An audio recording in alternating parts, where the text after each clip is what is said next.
Archaeology has changed history. Countless discoveries have been made, and continue to be made, all around the world that provide us with new, and sometimes mind-blowing, insights into our past. That being said, we don't have all the answers.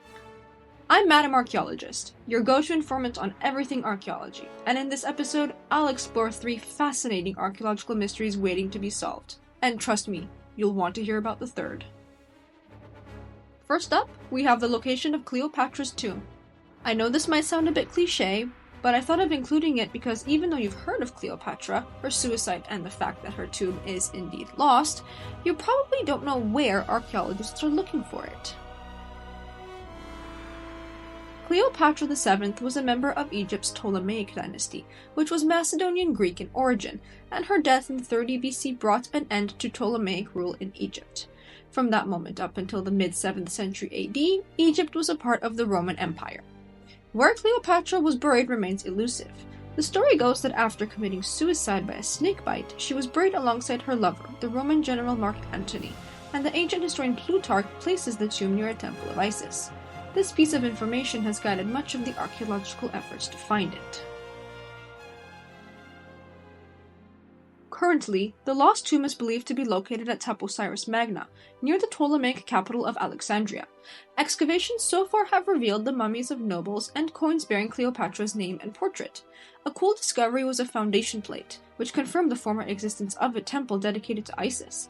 The inscription read, "The king of High and Low Egypt, Ptolemy V, lives forever beloved by Isis, son of Ptolemy IV, king of High and Low Egypt, and his wife Arsinoe III. Both benevolent gods consecrated this temple to the mother Isis." In 2022, archaeologists announced that they had found a 4,300-foot-long tunnel, and they're anxious to see whether it will lead to Cleopatra's tomb or not. Meanwhile, underwater archaeologist Frank Gaudio found a temple of Isis on the submerged island of Antirodos, which used to be part of the eastern harbor of Alexandria. It's possible that the tomb is located there, where Gaudio has also found Cleopatra's palace. At present, both locations are possible sites of her lost tomb.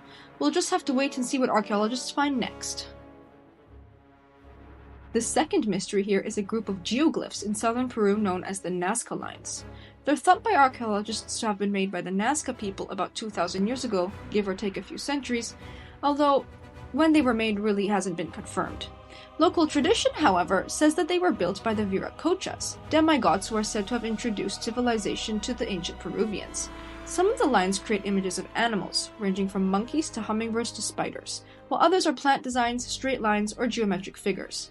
And they're humongous. You're likely wondering how they were made. Well, the answer is that reddish-brown pebbles were removed to expose the layer of lighter-colored earth underneath, so they contrast really nicely with the environment around them and can be seen clearly from the sky. And that's partially what adds to their mystery. There's nowhere in the area that could have provided a vantage point for the makers to have checked on their progress. And even though hundreds of motifs and lines have been found, there is also great mystery surrounding their purpose. Archaeologists have come up with different interpretations, but none of them have been officially accepted. I'll outline some of those theories here. One theory is that the Nazca Lines served as a giant solar calendar, or some kind of astronomical observatory. Some of the lines align with the sun on the winter solstice, so it has been proposed that the lines kept track of the seasons and helped the Nazca predict eclipses. The animal motifs have also been seen as reflecting constellations. The spider, for example, has been associated with Orion. Another theory is that the lines were part of Nazca religious rituals to invoke deities that would help ensure their water supply. Spiders, for example, were associated with water and fertility in pre-Columbrian Peru. I can't help but think that maybe a combination of theories is most likely. Perhaps the lines could have served both astronomical and ritualistic purposes, and by ritualistic I mean that on a general note, because not all the images are associated with water deities.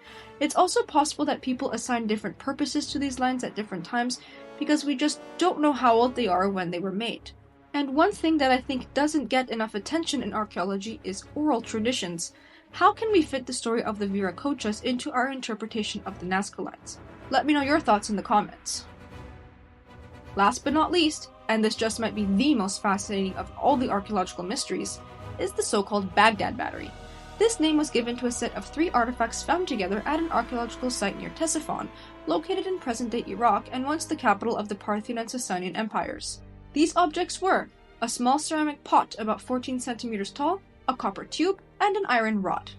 One interpretation of the artifact is that it was used as a container for storing sacred scrolls, but this doesn't make much sense. Why would you need a copper tube and an iron rod for storing scrolls?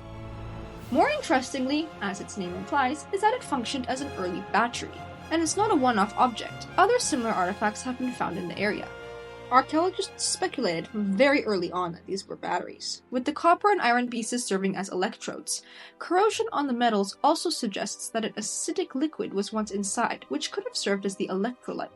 Of course, some archaeologists are skeptical based on whether it's theoretically plausible that these were batteries. But more importantly, the theory was put to the test, and the results are very interesting. An episode of Mythbusters recreated 10 replicas of the jars, connected them, and used lemon juice as an electrolyte to see if they were capable of producing voltages. And together they did, indeed, register around 4.5 volts.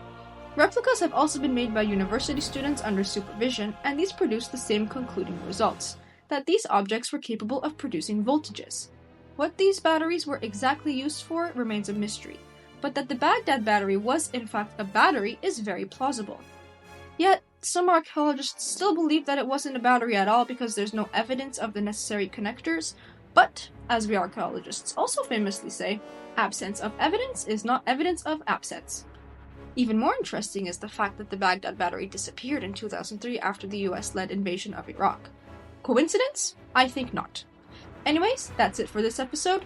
This is just part 1 of Unsolved Archaeological Mysteries. I'll dive into more mysteries in future episodes, so stay tuned. Of course, I'd love to know your thoughts on the 3 that I explored here in the comments. Don't forget to give this video a like and subscribe for more cool content by your go-to informant on everything archaeology, Madam Archaeologist.